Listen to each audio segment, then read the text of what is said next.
Thanks for staying with us. I'm Bill O'Reilly reporting from Southern California in the At Your Beck and Call segment tonight. You may remember that Glenn Beck was the first one to report that President Obama's green job czar, a man named Van Jones, had a very radical past. Well, after that exposition, Mr. Jones resigned. Now, Jones is calling for a massive pro-union rallies tomorrow, and Beck has some thoughts. I talked with him last night.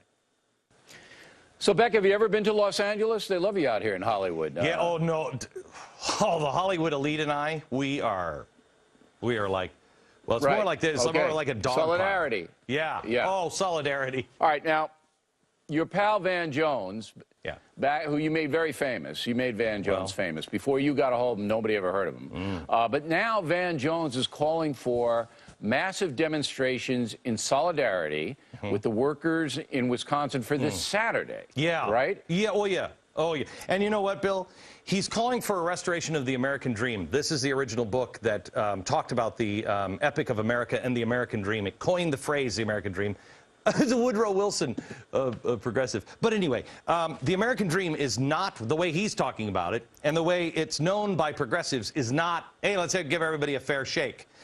And this is something that they talked about in the Netroots conference in 2008, that they had to restore the American dream. And the way to do it is to make sure you get people into unions.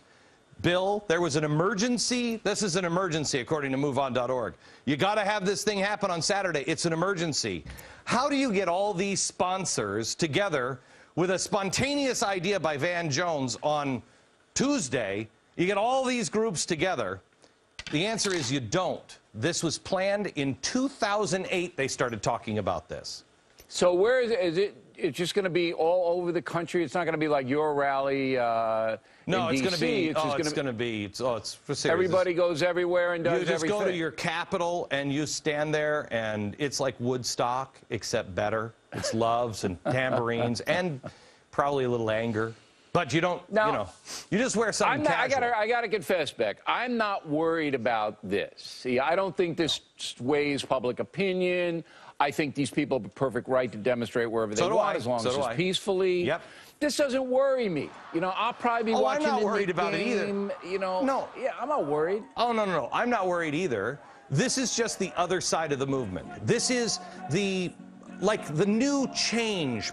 You know, when Obama said, hey, we got to have change, everybody said, yes, let's have change. Now that we're all only left with change, we're thinking, no, that wasn't a good idea. We should have had him define it.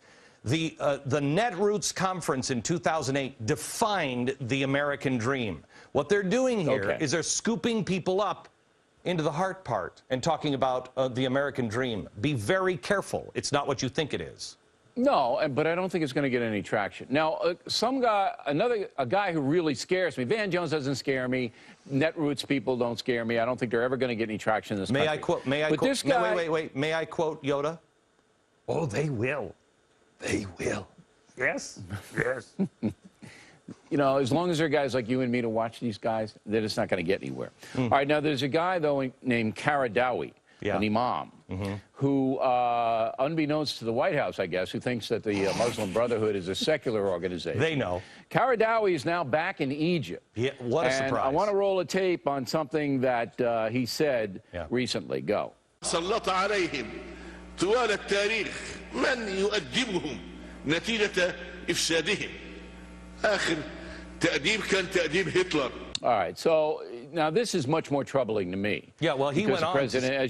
He went on in that speech to say, by the way, what Hitler did, they exaggerated, but they deserved it. And it was Allah that helped them do it. He goes on to also say that, well, you know, I pray to Allah every day that even in my wheelchair, if Allah will just bring me around the Jews, I'll shoot them from my wheelchair.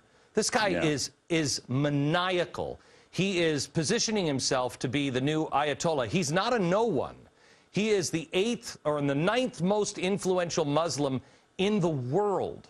And he had, what was it, 250,000 or 1 million people on the streets of Cairo in Tahrir Square. They filled that square last Friday, and they were all chanting about going over and killing all the Jews by the end. of his... Well, there's no doubt about that. They got to watch guys like Qaradawi and the Muslim Brotherhood, but it doesn't seem that the White House, again, has any urgency in this.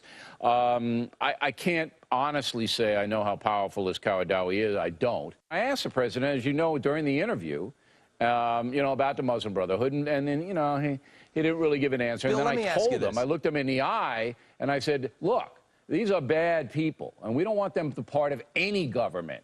And he didn't say anything. Go. Do you know why the president said he didn't make a statement about Libya? There's possible genocide going on. He doesn't make a statement. And when he does, 8 days later, he makes a statement and doesn't mention Muammar Gaddafi. Now, why is that, Bill? He said... we're going to... you know about our campaign to have Gaddafi arrested by U.S. authorities and tried for the Lockerbie bombing and other terrorist crimes. So we're going to definitely press that. So where are you going to be Saturday? Are you going to be with Van Jones? Has he invited you to be on the dais wherever he is? No, I'm doing some writing this weekend. I just started a new job, and I've got a lot of revamping to do on this particular job that I'm working on. All right, Beck. Don't work too hard, man. You got to have a little leisure time. You know what I'm talking about? All right. Next time I'm going to bring you out here in L.A. We're going to scare everybody. Let me tell you something. I need to see you in my office when you get back, too, Bill. Oh, okay. Ooh, Factor Staff shirt. Did you pay for that? No, I got it off a homeless guy out front. Glenn Beck, everybody. There he is.